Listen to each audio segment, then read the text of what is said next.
France, je vous le disais, possède l'arme nucléaire. Il est hors de question que ce pays tombe dans les mains du Front National. Donc, il faut prendre ce sujet très au sérieux. Une formation dont les candidats tiennent des propos antisémites, racistes, anti-musulmans, homophobes, sexistes.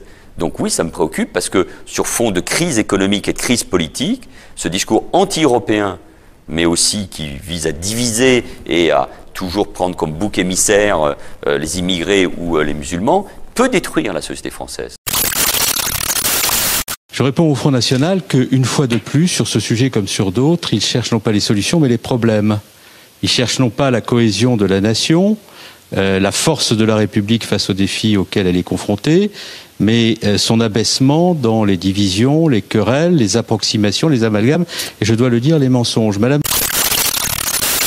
Il y a 15 ans de ça, quand Charlie Hebdo et moi on faisait une campagne pour l'interdire, puisque tout le monde disait que c'est dangereux pour la République, tout le monde nous a envoyé balader. Il faut l'interdire ? Mais voilà, c'est reparti. Mais je vous pose la question, vous me parlez il y a 15 ans, je voulais l'interdire. Mais voilà, il y a 15 ans, maintenant dans une autre situation.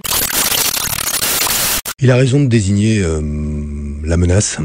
Il a raison de vouloir, en tout cas, affronter le problème, parce que si cette menace se réalisait, les conséquences pour le pays seraient considérables en matière de solidarité, de politique sociale, de politique de la ville, de vivre ensemble. Nous entrerions dans une période extrêmement dangereuse. Vous pensez donc, vous aussi, que Marine Le Pen peut gagner la présidentielle dans 2 ans ? Oui, objectivement, oui. C'est très court, l'objet social du Front National. Le Front National est une formation politique qui concourt à l'expression du suffrage dans le cadre des institutions de la République et du pluralisme démocratique. Attaché à l'égalité devant la loi de tous les citoyens français, sans distinction d'origine, de race ou de religion, le Front National défend la souveraineté nationale et l'indépendance de la nation. Attaché à la liberté d'expression et d'opinion, le Front National est favorable au gouvernement du peuple, par le peuple et pour le peuple. C'est court et tout est dit. Je pense qu'une loi sur le renseignement doit être pensée, réfléchie. Ça peut être une arme redoutable entre de mauvaises mains.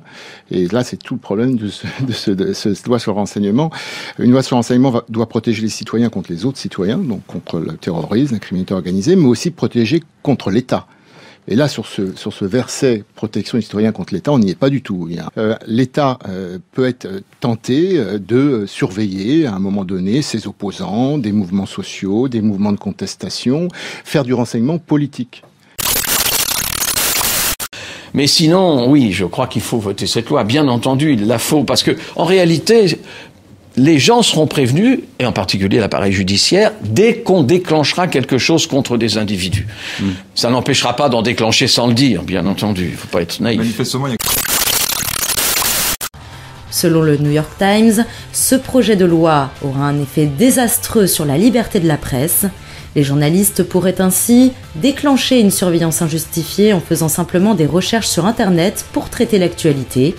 Si le gouvernement français s'est défendu de proposer un Patriot Act, le New York Times rappelle que le Conseil national du numérique a lui-même averti que cette loi ouvrirait la porte à des excès similaires en France. Quand il y a une loi qui me paraît dangereuse, je suis inquiet pour la démocratie, qui est comme un bien très précieux.